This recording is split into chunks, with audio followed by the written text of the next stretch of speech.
Hi, this is Steve Gillmor, and this is the Gillmor Gang. We'll get right to who's on the show today.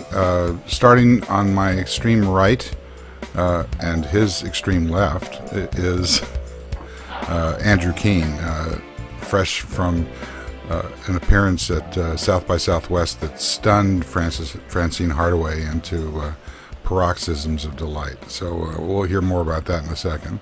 Welcome, Andrew. Why do you always give me the same joke and you always laugh at it about being on your extreme right? That's the first time I've ever said that. You can go always back and you can go look at the tapes. I've looked several times. I want to be on your left now next time. So, how do you use the internet? Do you click on the video or do you just sort of listen to it? I steal it. Okay. To his immediate right is Seth Goldstein. Welcome, Seth. Thanks. Hey, Steve. Hey, Andrew. Hey, John. Hi. And he's referring to John Borthwick, who's coming to us from New York, right, John? I'm in New York, yes. Hi, Steve. Hi, Seth. Hi, Andrew. And the last but not least, Kevin Marks from Ribbit World Headquarters, wherever that is. Mountain View, California. Okay, welcome. So do we Brits have a majority today? Excellent. That's what I was thinking, Kevin. So. Well, we'll let the Commonwealth have its day, and then we can get back to ruling the world. Who's talking Commonwealth, Steve? Exactly.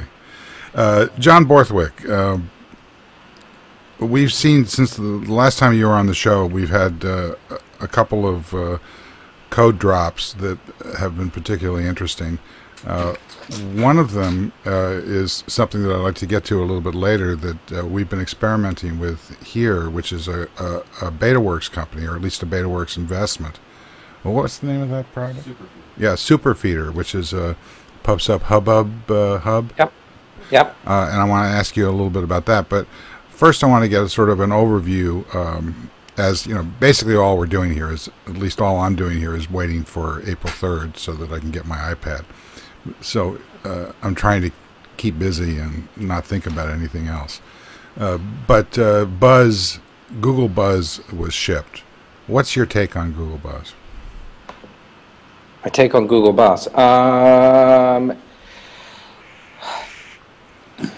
Let me think for a second. I thought I'd seen a show a while ago when you talked about it, so I thought you'd gone through a lot of the issues. I mean, the summary take for me is that it felt like a product that was rushed out to market.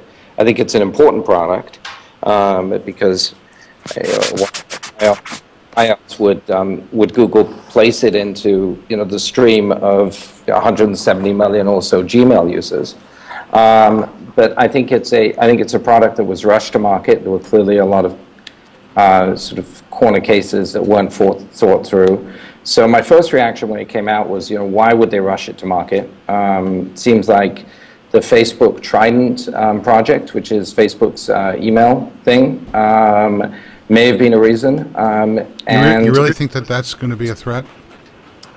You mean to Gmail? Yeah. I think it could be. I think it will be more of a threat to Yahoo Mail in my mind, which is a huge legacy product that I'm not sure a lot of people are still using, but I'm sure the overlap with Facebook is huge. So I think that also the Google guys have decided that they want to get into the social business and the stream business, and so I saw it as an aggressive, way to kickstart that side of the business. Now, I'm still not sure what they want from that business, if they really have to build the intent and the DNA to get into the social side of the business, because they haven't demonstrated that to date. Products from Orkut on forward, or even Blogger, an old favorite of mine, have been sort of underinvested in tradition. So they don't seem to have had a lot of interest in the social side of the web or the stream side. So maybe they're just interested for the signals and the search signals that could come out of it. So I guess that's some rough thoughts on Buzz. Great. I'll come back to you for some thoughts on the rushed out Twitter anywhere in a second. But Seth, what's your thoughts about Buzz? I like Buzz. I haven't been using it that much. I get lost in the sort of the latency between tweeting something. We're getting a little Facebook- echo here from you. Is that on your computer speaker as opposed to? Oh, that's better. Oh, it's not better. But go ahead. Sorry to interrupt. Go ahead. Let me fiddle with this. Is that better? Well, just go ahead. And we'll Okay. we'll figure it out. There's some kind of latency between when I tweet something, when I update something, and then when it actually shows up in Buzz. It's just not clear to me. I don't understand the velocity of Buzz. It doesn't seem like it's doing anything faster. It feels like things like and I think it's my settings, but I think it's probably everybody where I get these batch buzzes days after I've actually tweeted something. Yeah. So it's just adding noise to the system. I thought there was a lot of signal in the beginning. They, when they came out, and they obviously were very aggressive from a privacy management perspective in terms of pre-populating the followers and allowing people to see each other's followers. And they backtracked on that quickly. That at first I was sort of impressed by how aggressive they were. They seemed very googly. It was kind of refreshing that they were behaving like a kind of an unschooled startup, and I thought that actually bode well for their social ambitions. Now it seems like it's kind of gotten more regulated. It's become less interesting. Robert Scoble, are you on the line? Sorry. Robert's calling in. Cauliflower is connecting your... Well, that's what we have to do. All right, Seth, you had a comment a couple of weeks ago, or you were quoted in some sort of news article about something that you had said on stage at some event. This is about 3 weeks ago, a month ago, about... you want to say what you were quoted about, and then see if we can drill down on that? Yeah, it was about the Twitter ad platform. I moderated a panel at the Internet Advertising Bureau's annual conference, and I had Jed from Yelp and Tim Kendall from Facebook and Anna Mitra from Twitter. All people wanted to speculate about was Twitter's potential advertising business and their advertising products, despite the fact that Facebook has now built $1 billion ad business. Yelp is now selling $250 CPMs, and Twitter has no ad product. All the speculation was around Twitter. Nothing was announced. I believe that the ad product is imminent, and whether it's this month March or next month April, it feels like it's going to come up very, very soon. And so the news was really about the fact, and then that lack of real news was followed up with even less real news at the South by Southwest keynote of Evan, when his first line was, "We want to announce our new ad product," and he kind of smirked, and everybody's like, "Oh, your new ad product?" And he said, "No, the at anywhere platform." But I'm sure we're going to talk about that later. Well, I'm not sure because there seemed to be a lot of criticisms of Umar Haque as an interviewer, but I think that Evan Williams by himself can bore people to sleep quite well, thank you. So it's not clear to me that whole issue was much more than the desire for South by Southwest attendees to have something important go on that they can tweet about. Well, they were busy tweeting about how uninteresting he was. So you had just a room full of people tweeting, half the room leaving while they were tweeting, and the CEO Twitter being boring. Was kind of in this Twitter ecosystem. Well, I mean, he's really good at saying nothing. I mean, this isn't a new development, so no, but there's a way of there's a charismatic way of saying nothing, which is what Bob Pittman used to do for AOL, and that wasn't really there the keynote. Do you think though that people often reflected Can I jump in? Well, I haven't finished with my gratuitous sliming, but yes. Go Okay, ahead. so before you do, Steve, you know, Bob Pittman and Ev Williams are probably two of the most dissimilar people that I've met. So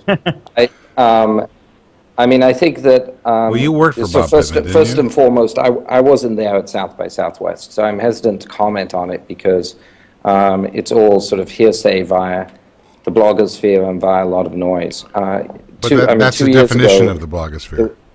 I'm sorry? That's a definition of the blogosphere, is that it's a lot of noise. True. Okay. That's your definition. With some signal. But, 2 years ago, Mark Zuckerberg was interviewed by a woman, I think her name was Sarah Lacey. Yes, who's and a lot of people had issues with that interview. I mean, I think that the tenor of the interview, it seemed, I did read the interview, but it seemed that the interview and the way it was presented may have been the issues. I think that, it's, Ev's personality, as Ev is by nature, I've known him for a long time, he is by nature a very quiet and introverted person. And I think that it was really the quality of the interview which people are reflecting on. I think it's unfair, not really useful to comment on his on style, because I think that everybody has their own way of presenting things. Well, that was kind of my point. Is that MG Siegler wrote a live blog on TechCrunch of that conversation, and it looked like it was among the more interesting conversations that Evan has had on stage. So I would agree with you that that this isn't about style, and it's about substance. And to be fair in the other direction, Twitter in general, with the exception of Jack Dorsey, has been very, very close-minded, or I forget what the word is, but they've been difficult to be able to have any kind of a sense that they are being open, even though what they actually have to say and their strategies, at least the ones that are announced, are quite open. So there's a sort of a disconnect between the way that people respond to them, and particularly in the developer community, where they... I think that's fair. Okay, good. So, Andrew, you were saying something? I can't remember what I was going to say, but I think with Hake, it's like the choir boy interviewing the vicar. I mean, what do you expect? The guy's like so boring. Which one? Hey, I mean, well, you can't expect Evan Williams. He's an entrepreneur. They're generally rather boring, but Hake's supposed to be an analyst, but he's he's just a priest, I think. I disagree. Excellent. I really do. You can't disagree with me. I was in the back. I was towards the back because I couldn't get a seat. There's, God knows, 3,000 people packed to the gills, and I was definitely conditioned by the fact that people were streaming out. I mean, half the audience left by the end. It was as if there was some avant-garde play on stage and people were just walking out of the theater. And I do think, I mean, we know Evan. I have a tremendous amount of respect for Evan and for Twitter. But there was such a lack of empathy for what was going on in the audience. And it was so obvious that Umair was indeed the wrong interviewer. But within 20 minutes, Evan, I think, has a responsibility to look at the audience and look at these people leaving and saying, wait a minute, maybe we should take some questions from the audience. I mean, there was no dialogue. There was no interactivity. And that lasted for 57, 58 minutes, and then it was over. I mean, Seth, again, I wasn't there, so I'm sure that you saw it live. I mean, somebody said to me that halfway through it, at some point, Ev was looking at his watch, and so it's clear that he was that he was somewhat distracted by it too. I think we should, I mean, focusing the conversation now. I mean, the things that interest me here are two things which are very different. One is a conversation about how on-stage discussions happen in a world where you've got a live feedback loop from the audience, and that's a really interesting discussion. And then there's another discussion which is about the the at platform, or at everywhere, anywhere, everywhere, which I think is an interesting discussion. So, Steve, you... Yeah, no, thanks for the setup. Robert Scoble, are you there now? Yeah, I am. Okay, I just wanted to bring you in on the conversation anytime you want to say something. You were there. So far, I don't have too much. I wasn't at the keynote, but I sure heard about it from everybody. And the conversation matches what you've already discussed. No, and there were two other companies in the room on stage with Evan. There was the Ghost of Christmas Past, which was Facebook, and the Ghost of Christmas Future, which is Foursquare. Oh, no, come on. Foursquare does well, what? I wouldn't go that far. Foursquare is a different animal. I mean, you know, what Twitter happens when actually does Facebook... compete with Facebook. Who's gonna... I don't see Foursquare as competing with Twitter. Yeah, but Robert, who's going to be on stage next year in this keynote, other than Dennis Crowley? I think next year's show is going to be about the future of TV, based on my conversations with a whole bunch of people. So you think Avner's going to be on stage? I mean, who is going to fill a room with 3,000 people?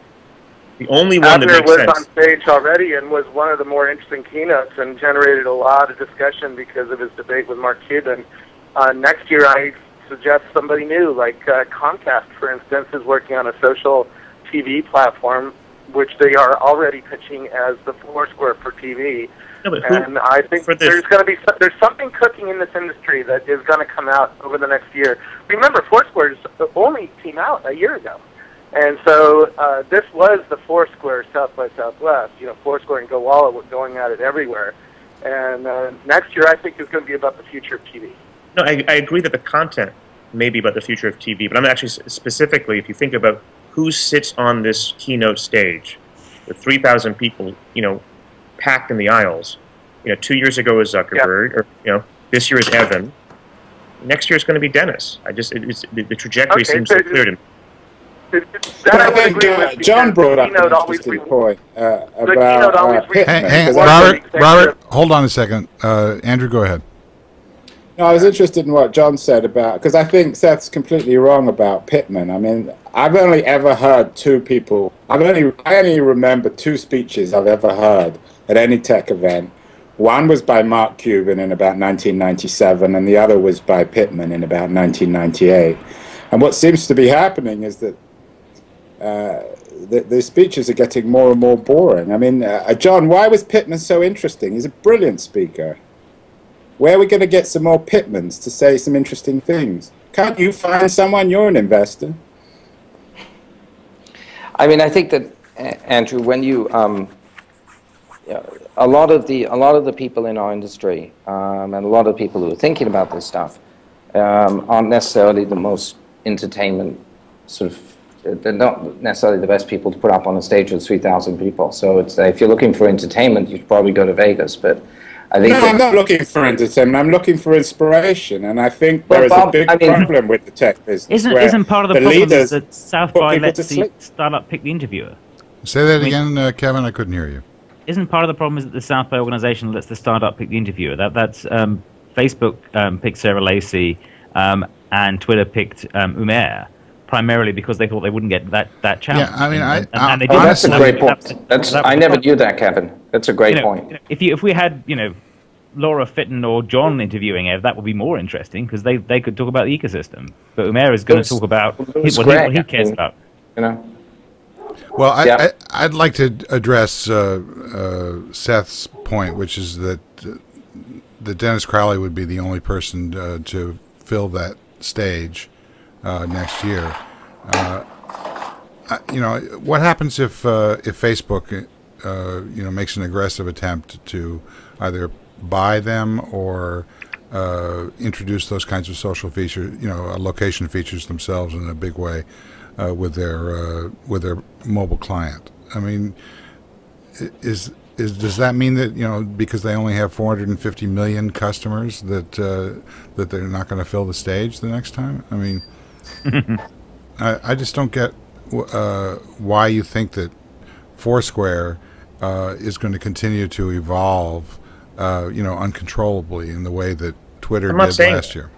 I'm not saying. I'm actually talking about the cult of the celebrity in the techno chamber of South by Southwest. And what was clear to me is Twitter is maturing as a business, and there was a hope from the 3,000 people packed in there that they were going to get something not just substantial, but something inspirational. And they got something substantial. I think if you read the transcript, there is real interesting material there. Mm-hmm. But the only thing that was inspirational was Gary Vaynerchuk's presentation, you know, the hour before. Now, he doesn't have enough substance. He's not running a platform. And when I he's thought finished, Dana was very inspirational, actually. I thought Dana Boyd's presentation on the opening day on Saturday was really good. I missed her. And I'm just sort of, I guess, comparing specifically to Evan. And I think what my spider sense and just seeing the tone and seeing the underbellies of this culture for those 5 days, Dennis is the next it boy. Okay, you know, from a celebrity perspective, I get it. He is it. I get what you're saying. Steve, I think though that what, you know, heaven forbid, this audience is interested in is less about the you know, the posturing of the you know, the new media, you know, who's the next media star, and that they're more interested in what, like I think John was talking about, which is the what's your take on Twitter Anywhere? Do you see it as being disruptive? Do you see it as being, does it have the same kind of potential that AdSense had for Google, or not, you know, fill in the blank, had for Facebook? I mean, I guess Facebook Connect is having a very similar kind of story arc. Do you see that as being? So, Go ahead. Steve, can I answer the question you asked 2 minutes ago first? Well, since you're in charge of what you have to say, yes. Okay, thank you. I'm a Brit, so I always ask first. So I think that there's this really interesting tension in product design where you have there's always a desire from the big platform players who have UI, whether it's a browser or whether it's a website or whether it's a mobile client, to take critical new functionality and absorb it into the platform. And yet I think that there's a sort of countervailing need on the behalf of users, which is a product like Foursquare provides a very, very distinct and I would say sort of tightly defined set of functionalities. So you know, you started off the conversation with Buzz, and we talked about, you know, the integration of Buzz into Gmail a little bit, and of course, you know, the Google guys made a business decision that they wanted to see if they could kickstart a social graph with that product, but they were clearly interested in getting it to scale fast and therefore integrate with Gmail. I think that they put out a substandard product, and we'll see where it goes. I think that the advantage that Foursquares offer is that they're tightly defined products. And I think going back to Twitter, I think that part of the brilliance of what Twitter has done to date is that they've said, we're a website, and we're essentially a protocol, a messaging bus that could, through the API, can take data in and out and can let all these other third-party services right on top of it and generate distinct, sort of chunky, well-defined use cases, a la Foursquare, for specific vertical needs that users have. So, you know, CodeTweet, great for CRM, you know, customer service management. TweetDeck, Tweety, Seismic, you know, more of a mainstream, you know, sort of hyper, you know, marketing / very engaged Twitter user platform. So you've got all these different use cases that can be catered to and they're using the same underlying data set and they're riding on top of the platform. So I think this Twitter has sort of, either by brilliance and by design or by happenstance, and it doesn't really matter which it is that they've created a precedent for a sort of a distributed architecture where there is all these different use cases are being accounted for on a common data set. Now, it's going to be fascinating to see over time is that do they continue to expand access to that underlying data? Today it's primarily the API. Do they offer, geolocation, ad information, new retweet information? Is all of this added into the API and so that the ecosystem can become more diverse over time, or does it become more homogeneous over time and drive back to the center? Well, I think is an interesting question that's TBD. Yeah, I think I think the Buzz was shipped prematurely in order to shorten the amount of time that it would take to have a competing platform. Not that it would be directly competing with Twitter, but that it would, foster the illusion that they're not going to be going unimpeded into these new kind of metadata types that they've swallowed up with the retweet function and in the recent past. So, right. I think that I think they were successful in doing that. It really didn't matter whether it was an invasion of privacy, which I personally didn't think it was. I thought that the original invasion of privacy around commingling the contacts and Google Reader, which we fought a battle about, with Kevin when Kevin was at Google, and he was very instrumental in making them come to the table on that. I think that was the original battle that we're just seeing as sort of a. The sad thing was they did the same thing again. I mean, that was. Yeah. I find that very disappointing because we did go through that. We had that conversation, and somehow they lost the institutional memory for that. Said, no, we can magically know who your friends are and automatically turn it on for you, and everything will be lovely. And they'd already got that wrong once. We'd seen it. We talked about it, and somehow between. Right, but I think that group, they did the same thing twice. I think that just goes to the fact that, as John is suggesting, that they rolled it out for some reason. But they didn't rush it out. It wasn't in haste. I know that because they've been working on that for a long time. That's not what I'm saying. They rolled it out. I mean, if you listen to, they were clumsy, but they weren't hurried. If you listen to their, I think that they were both clumsy and in a hurry. I mean, I'm still on the first page of the Buzz results. I've never gotten to the second page. I click loading at the bottom, and it just goes into a loop. I mean, it's a completely useless platform, except if you're following DeWitt Clinton, who has fascinating discussions that go nowhere with Twitter engineers who aren't interested in opening up the standards. That Buzz flow was fascinating, and it was.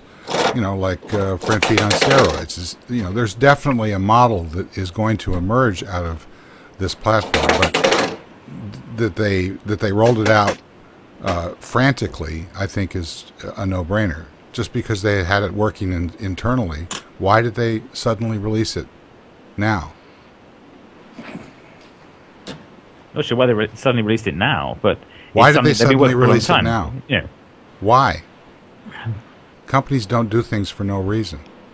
Google doesn't tend to pick deadlines for a launch point. Unless they've got like Google I/O coming up and there's something they want to put out there, may pick a date like that. But they will say, okay, interestingly, they didn't put it out of Google I/O because I guess they didn't feel that they had any kind of API support baked in yet. There wasn't a lot that the developers can do with it. Right, and hopefully there will be by I/O. That's what I'm counting on for it. They've been good about talking the standard stuff. The standard stuff they do is nice. Hopefully they can deliver that by Google I/O and connect with other people better. All right. So just to close the loop, my second question, John, which you didn't answer, which was, do you think Anywhere is going to have the same kind of traction as Facebook Connect? And why do you think that Twitter is doing that in lieu of the advertising model that Seth says is coming imminently? So,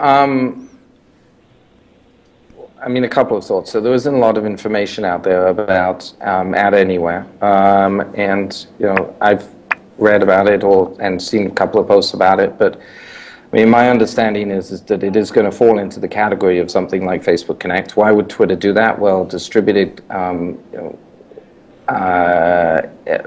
pushing identity into the website/publisher market is following a similar path to Facebook. So it makes sense from that perspective, I guess. And Twitter has certainly been groundbreaking in their use of OAuth, so I would hope that the Ad Anywhere product is equally interesting. Yeah,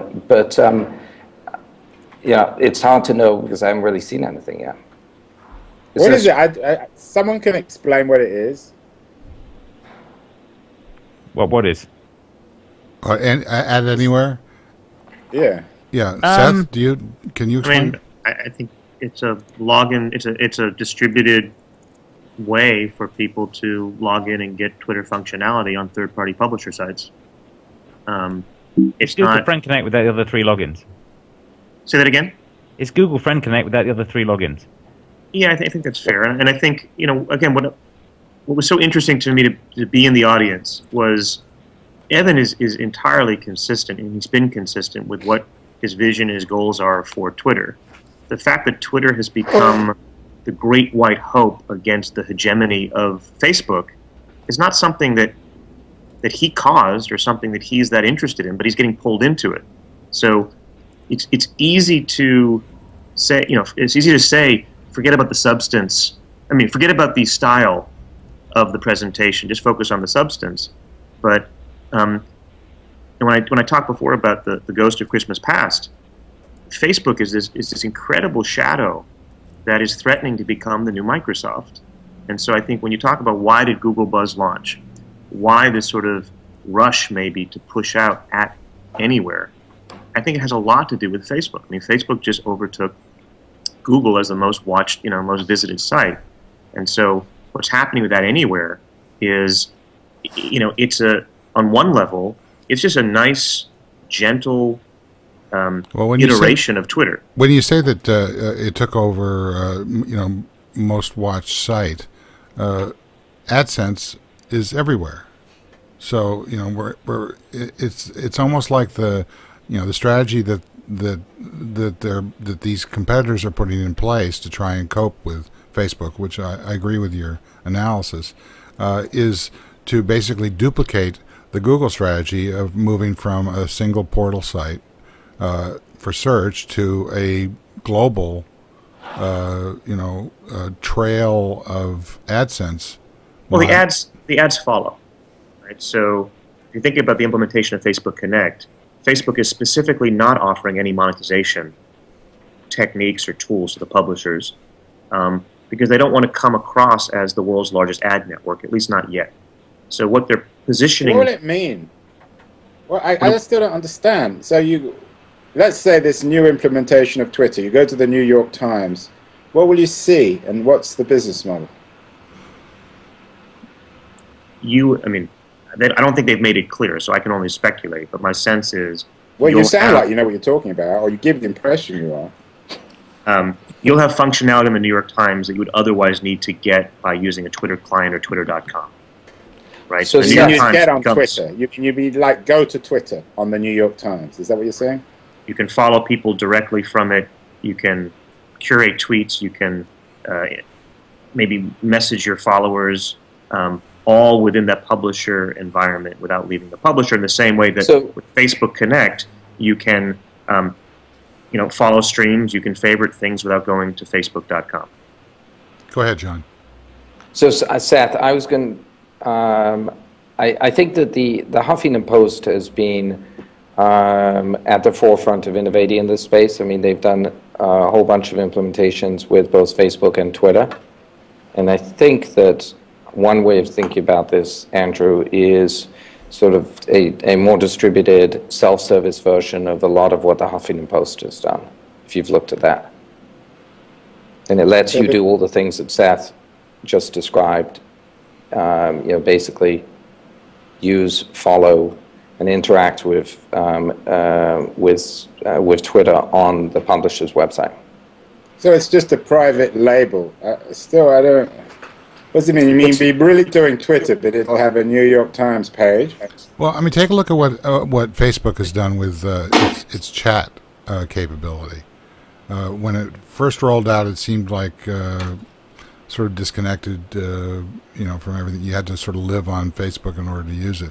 But over time, as people go to Facebook intermittently, they get sort of caught in these chats that sort of bubble up. I mean, I've got a friend at Microsoft who I can't reach because I don't have the Windows Live IM client, but he's sitting there on Facebook. In other words, these kinds of corollary services that appear to be disconnected and not particularly integrated start to become a great deal of the traffic on the site over time. I don't know what the numbers are, but IM traffic on Facebook has gone way up.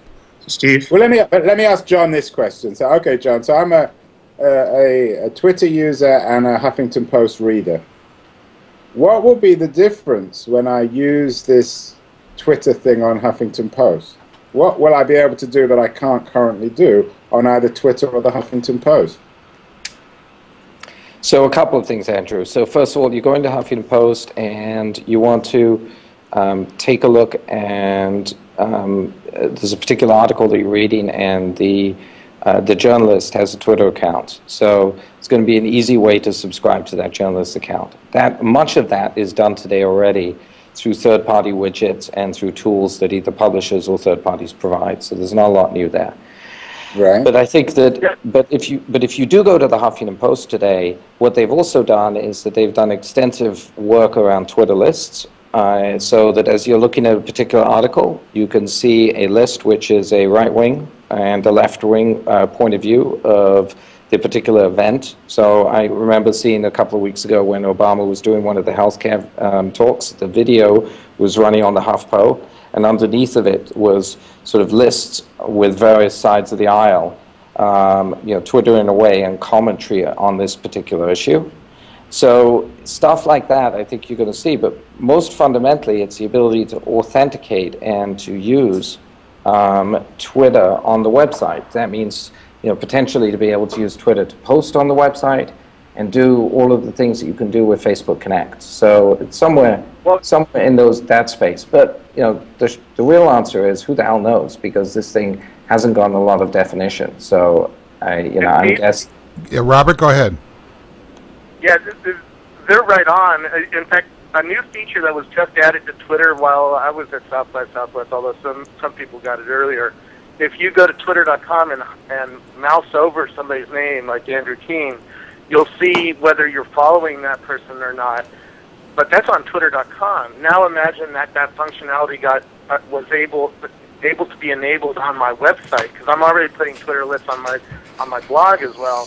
So why couldn't you follow somebody on Twitter just over on my website? Or if I say at Steve Gillmor in my blog, why can't that name light up with a URL with a underline, and then you mouse over it and you can follow Steve Gillmor right from my blog there as well.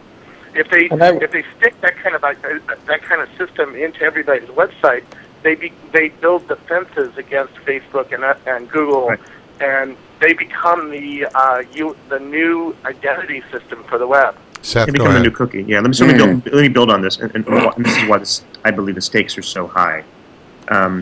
What's happening with Facebook Connect is publishers, small and large, are implementing it because it's making their content stickier, it's making their content more social, and publishers like the Huffington Post are seeing that more and more of their page views are coming from their socialized inventory. Facebook is smartly refraining from introducing monetization features because it doesn't want to come across as, it doesn't want to be seen as too intimidating and having too much influence, and B, the margins on an ad network are a lot lower than your owned and operated inventory. So Facebook is implemented Facebook Connect across all these publishers. The large publishers, the Googles, the Microsofts, are not rushing to implement Facebook Connect because they know they will be over a barrel. They need Twitter's @anywhere to be successful as a hedge against Facebook Connect. So they are bringing... Facebook actually locked Google out from implementing it. It's not like Google wasn't willing to. Two years ago, with Google Friend Connect, we hooked up with Facebook. They locked it out. They have yet to provide a way for that to be reconnected again. So you're saying Facebook doesn't want Google to implement Facebook Connect? Yes. I find that hard to believe. John, I just got your email of that chart, but I don't have a quick way of viewing it here. Could you just describe what you just sent me? Sure. I wish I could screen share off it, but this is a we chart. could. It's just that we're dealing with some technical issues here. Okay, so this is it's a chart which I saw at a presentation. The URL's underneath, but it shows logins to typepads from various providers, and you see in the mid 08 or mid 09, you see the pickup of Facebook and Facebook Connect, and at this point, Facebook Connect is maybe 50% of the logins on typepad, and a year ago, Google was about 60%. So I mean, this is the market that we're talking about, I think. Right. Just for people who are trying to follow along, I have a screenshot, so I can't paste the URL into the chat, but it's blog.leahculver, Leah, leahculver.com/2,009/11/log-in-or-with-openid.html. Okay, so I've got a simple way of doing this. Just hold on. Make a Bitly link, John. Come on. Here's your That's plug. what I'm doing. That's what I'm doing. Give me a second. I've got to type the damn thing first. So what this whole thing then is about is making everybody social.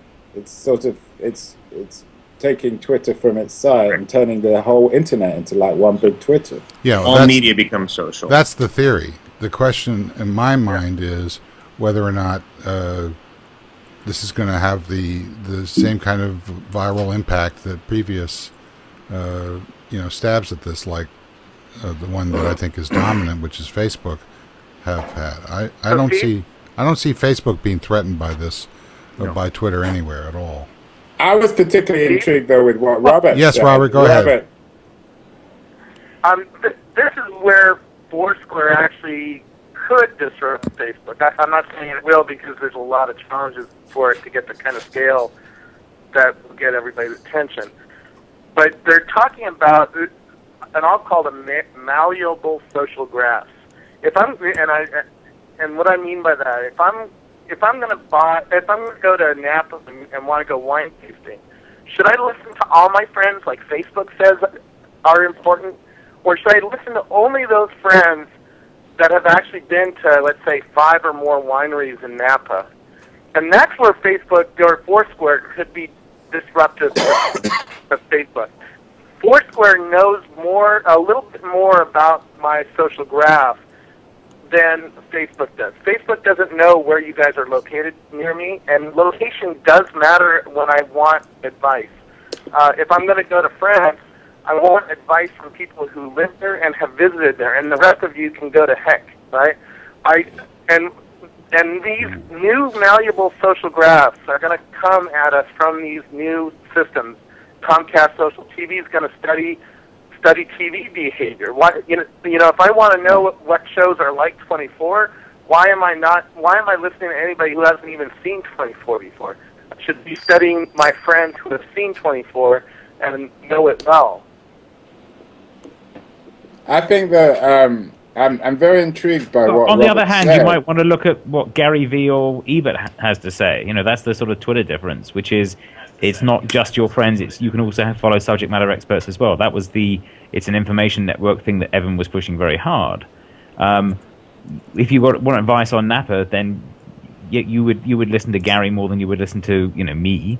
If you want advice on which movie to see, you listen to Ebert again, probably more than you listen to me. If you want advice on technical crap, then maybe you'd listen to me more than either of those guys.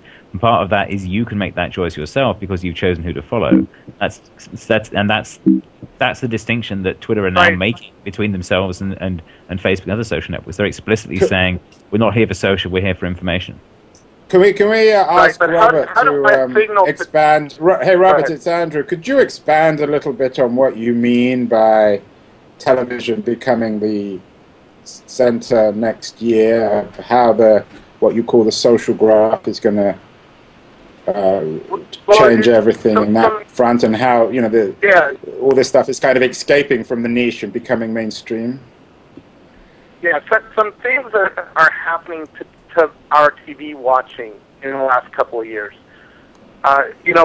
When Canada was playing USA in the final hockey game, and that shot was made 20 seconds before the end of the game that scored, you should have seen my Twitter stream just light up with thousands of tweets all in 10 seconds. It was amazing.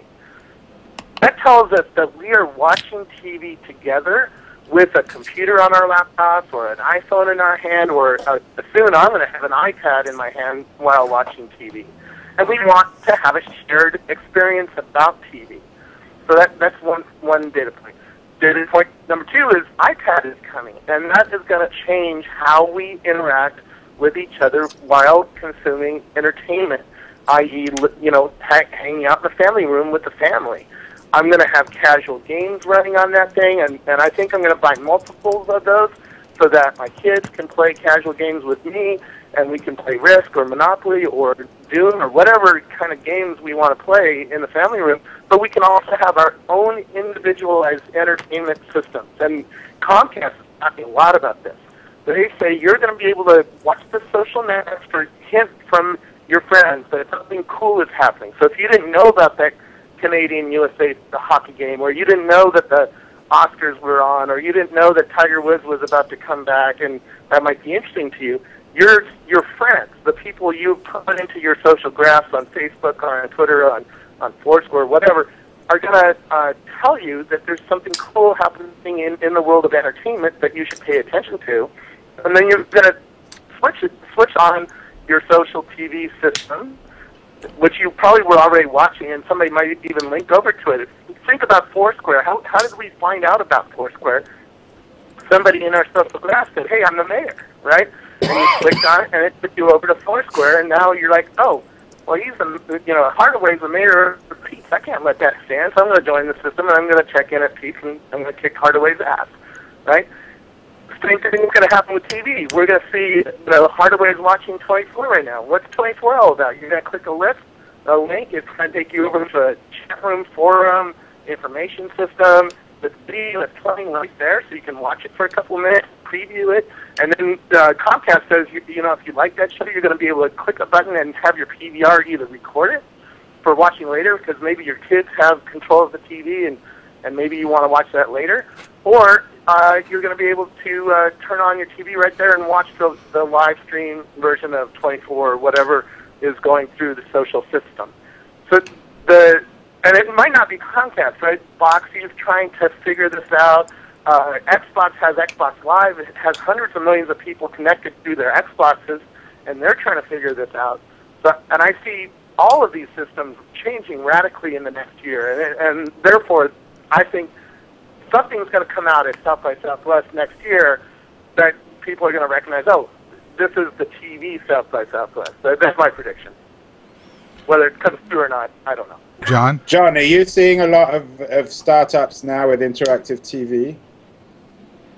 Interactive TV, wow, that's a term from the past. I mean, I think that goes right back to Pittman. That's how we started. Yeah, remember that I mean, Cube experiment? Trials. The Cube. Yes, 86. In Florida. I mean, the interactive TV's coming has been, it's been a long time coming. Although in a sense with gaming, it has come, but not in the form that any of us expected. But well, the iPad is going to be the interactive TV. It's and I whether think that you use it as your big screen or not is irrelevant.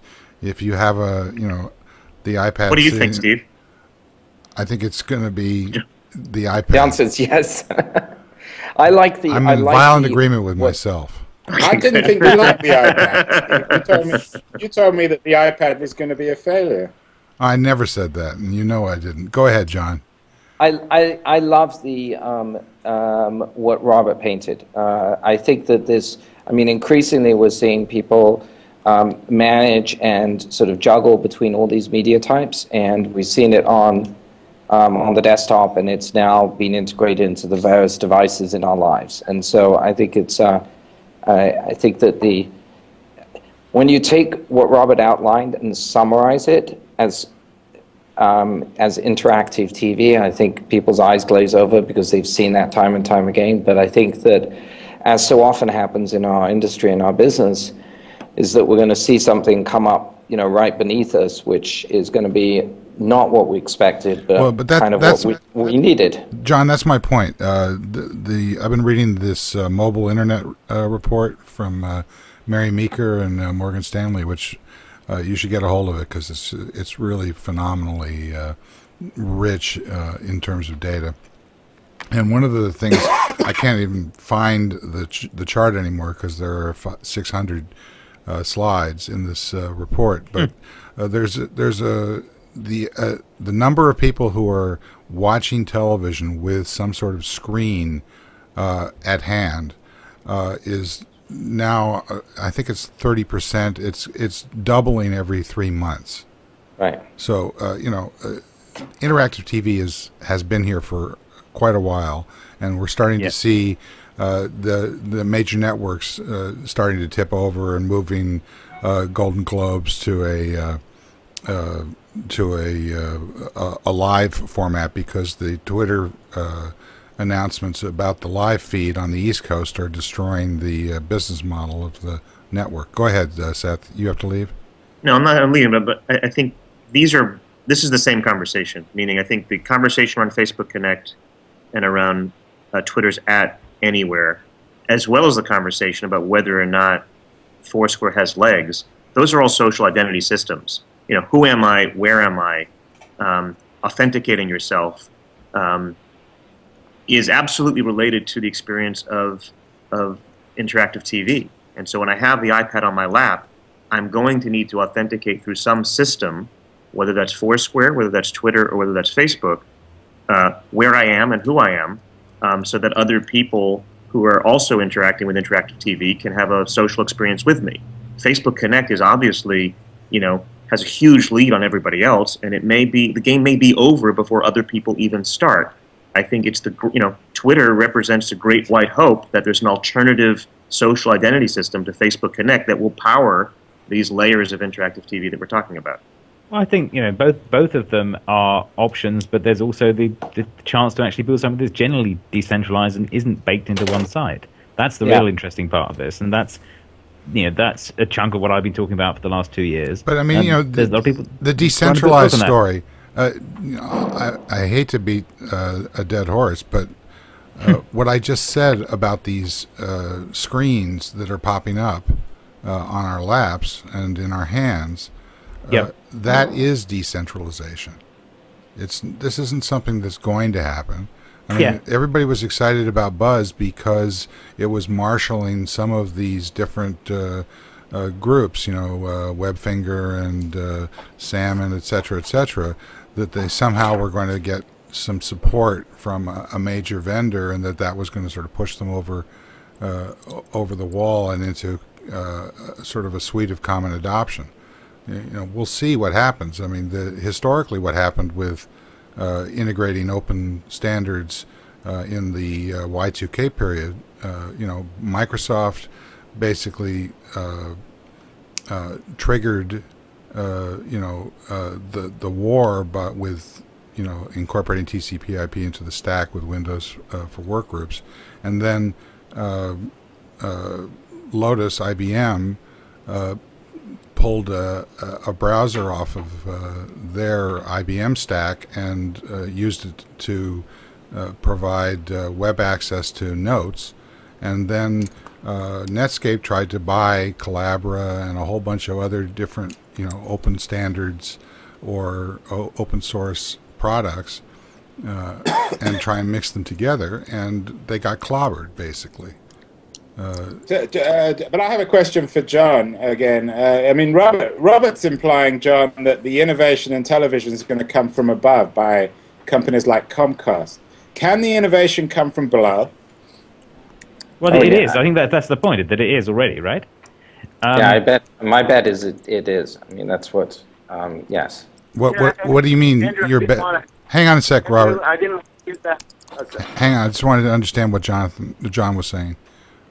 That's what is I mean, bet? I think everything that we do at BetaWorks, Steve, is is predicated on a distributed set of services that users can basically pick and choose and aggregate up stuff the way that they want to, and share data across those services. So that's sort of a design principle that we have at BetaWorks.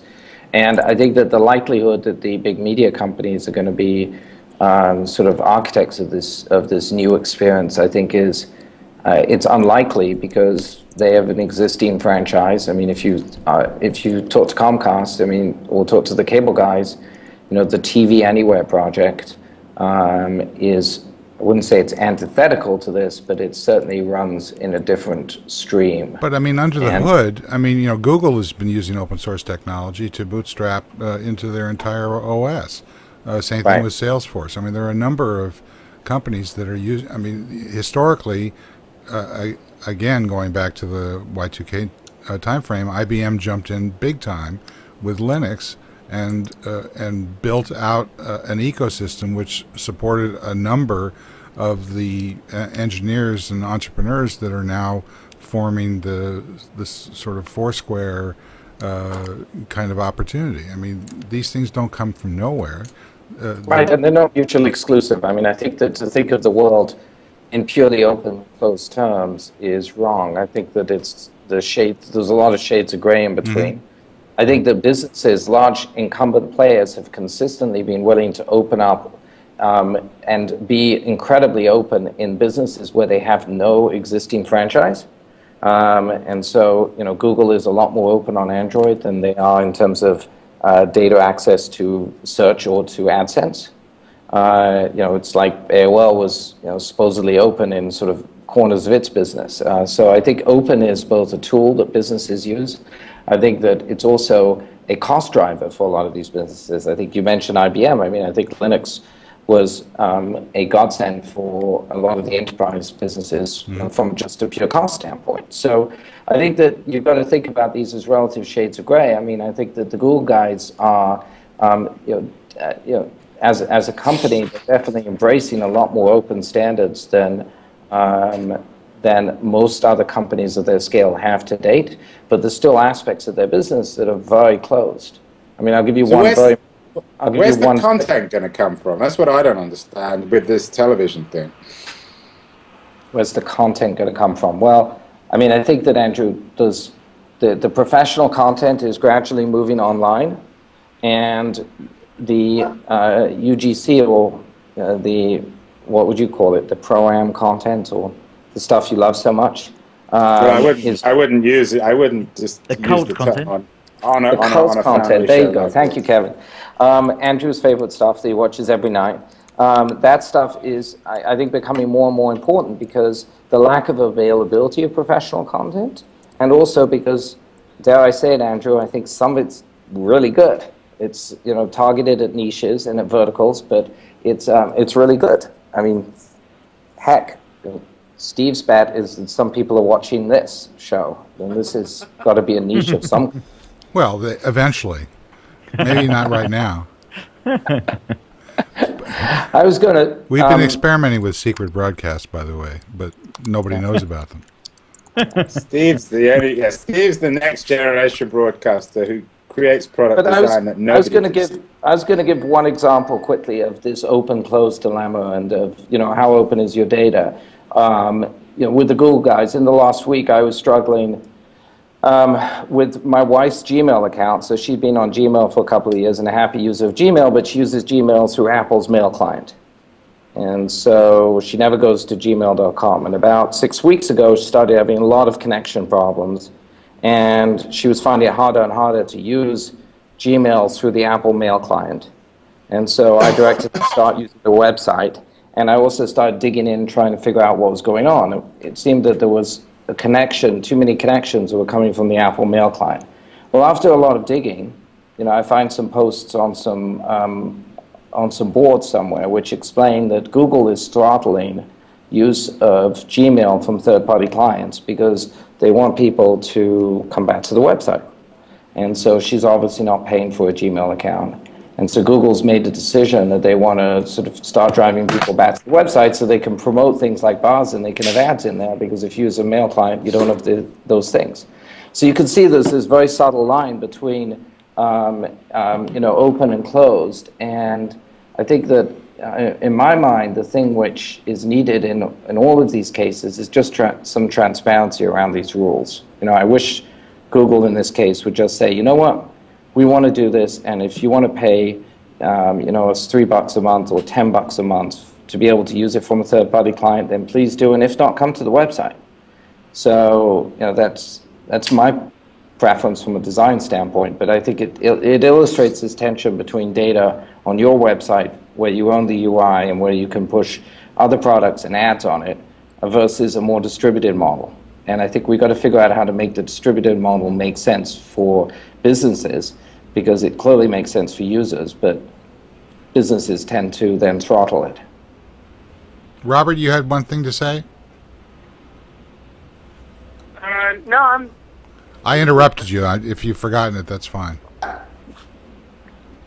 Yeah, I forget what point I was. I was just going to defend myself because I'm seeing a whole lot of innovation in the TV space, not just from Comcast. I mean, Nova Spiva had put up by Southwest announced a new show, or a new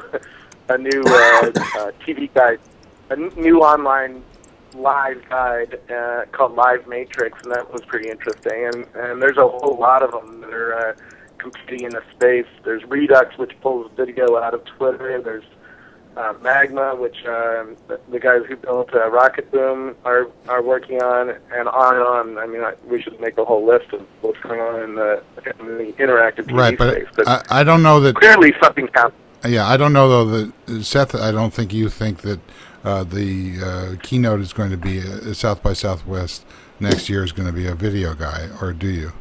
It's not going to be a video guy. It's going to be Dennis. That's my bet I'm making right now. I think the buzz at the conference may indeed be collaborative, social, interactive TV by virtue of things like the iPad. But I think there's an echo effect where the keynote is always for something that's already established its rock. And I think Twitter has established itself, and therefore that's why Evan was up there. I think this will be the year where Foursquare goes from it's gone from 50 to 500,000. Evan was up there because they went from what, 5 million to 58 million. Sure. In a year. And Foursquare's gone from 50 to 500,000. And you'll see a similar enormous growth over the next 12 months. And that's going to reflect its utility or its viral nature as it check-in is a fundamental gesture. I remember your thesis. I'm asking for. What does that mean? Well, I don't understand what you say. Ask Steve. What is that? No, you just. There are certain gestures that have. What it means is everything from Yelp to Facebook will have check-in by the end of the year. Well, what does check-in mean? I agree with that. Check-in means to say where you are. This is where I am. Or what you're watching, or what you're doing, or what you're experiencing. So in the same way that, you could always update your status on Facebook, but Twitter, in a pure play way, said, here's 140 characters, update your status. You will be able to update your location in Facebook and in Twitter, but Foursquare will be the pure play, single-purpose device for doing so, and that carries a lot of weight, and that will continue. Okay, well, now you've at least given us the rationale for the keynote of the future. John, I asked you a little bit about Superfeeder at the beginning. Can you describe what that is and how? I understand what it is, but what I don't understand is what you think the business model is of it. Sure. So Superfeeder was something which Julian started up about not quite a year ago.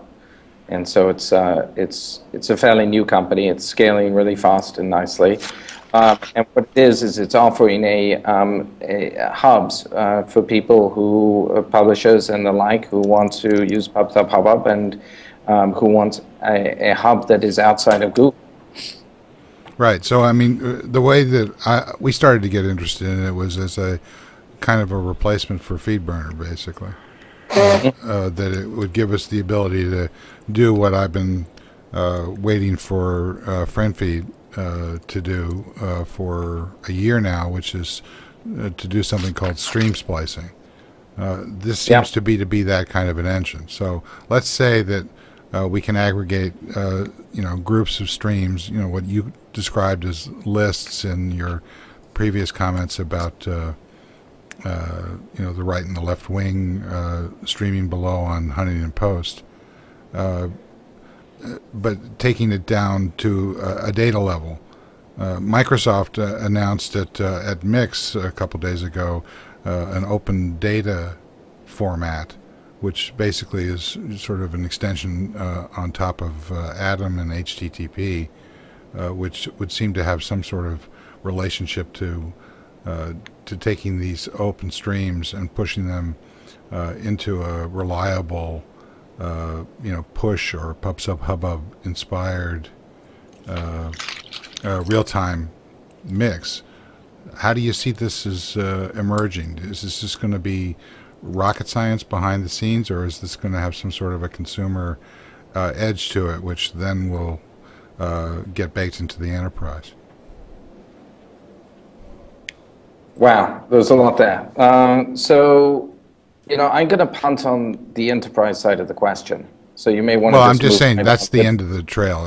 Once you get adoption, Foursquare is going to be an enterprise product. I think that the line between the enterprise and the all this stuff is blurring, but explicitly how this relates to current sort of enterprise standards, I'm going to punt on that. Sure, because I get it.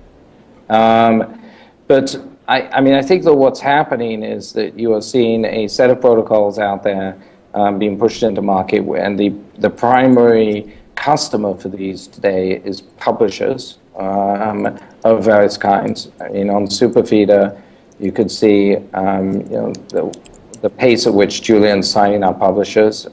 Twitter feed, which is another one of our BetaWorks products, we have over 1 million feeds being processed on Twitter feed from about 600,000 different users or publishers.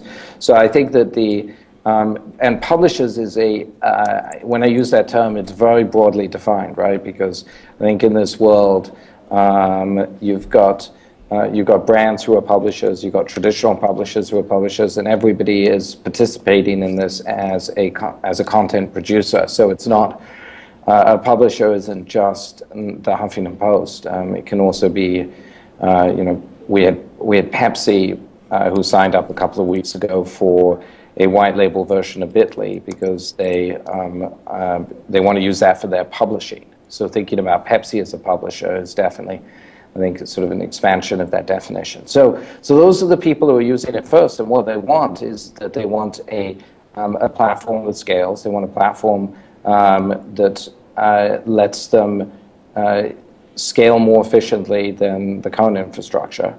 I'm not going to make any comments about RSS, but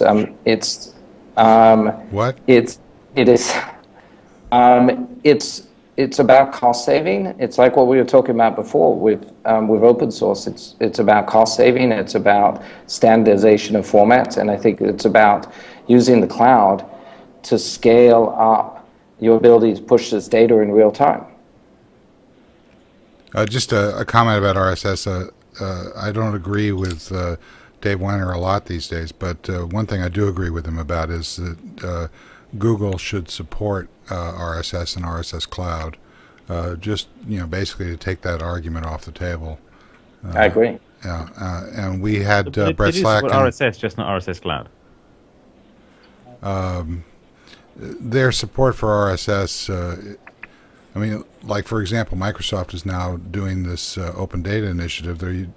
There's no mention of RSS in the announcements. It's all about Atom. Yeah, right. But all right, so there's a trend. All Google Data's API support, Atom and RSS have done forever. All the stuff they pass on the incoming will parse RSS and give you that to PubSub Hubbub. Transmit RSS too. Kevin, so there's no last week, RSS. Kevin, last week on the show, we've been parsing it forever. Last week on the show, Brett Slack and Chris Brett Messina. Slack said he won't support RSS. They both made, or at least Brett did, made the point that he didn't think that RSS was scalable. RSS Cloud. No, whatever. RSS. He was. RSS is just a crappy form of Atom. RSS Cloud is a protocol that's designed to do polling like two or three others we've had for 10 years. It isn't. The PubSub Hubbub stuff is designed to actually feed stuff through. How often do you use the CSV format as output from a spreadsheet? I use CSV with reluctance all the time, sure. Yeah, exactly. It's a piece of shit. I'd rather use tab separated values. Well, there are a lot of pieces of shit that we should be continuing to support, is my point. Right. Okay. But RSS Cloud is a freshly made up, semi-supported protocol that is not worth the effort. There, I've said it. RSS, sure. Well, you're already blocked, so you know. RSS is a useful legacy collection of legacy feed formats. There are 9 versions of it. I lost several years of my life passing various different people's crafty versions of it. Great, yeah, sure, we can put up with parsing that stuff again. It is ambiguous compared to Atom in 4 or 5 very significant places, and there's a reason we use Atom instead. Okay, Seth's got to run. I'm going to go around the table real quick. Seth, last comments? Thank you. This is great. Yes, as usual.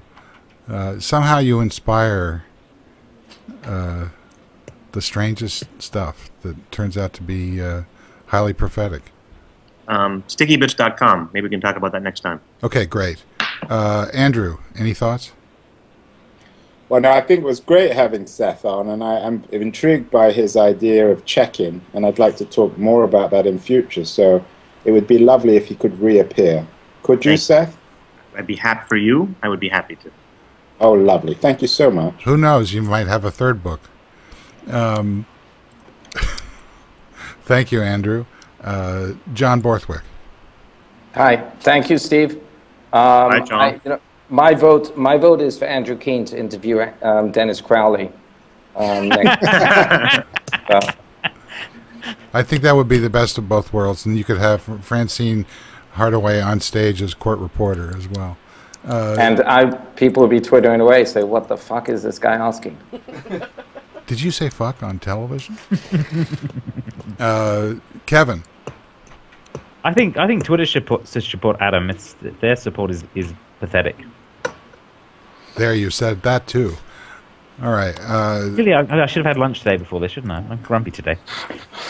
Robert Scoble. But I don't have anything to say. I'm just trying to recollect my brain from South Dakota.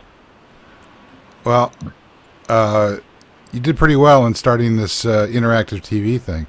I thought we never again we're going to hear that phrase after the cube debacle. I think that the cube debacle was responsible for Java emerging as a computer platform, as a programming platform. I think Java was originally developed to support the Cube Warner installation in Florida of interactive TV, and when that was the miserable failure that it was, they turned around and turned it into a programming language and platform. Okay, enough history for today. This is Steve Gillmor. This has been the Gillmor Gang. I want to thank everybody who showed up, and especially those who didn't. I, of course, want to thank Rackspace for sponsoring the show and Rob Legess for convincing us that we could do this again. And we're going to continue to do it as long as we can. And I want to thank New Tech and their TriCaster, without which this would not be on TV. And I want to thank Rob Legess for producing the audio MP3 feed for those RSS fans out there who are hanging on for dear life as the world moves to real-time streaming. And it's 2 weeks to go to the iPad. See ya. Bye-bye.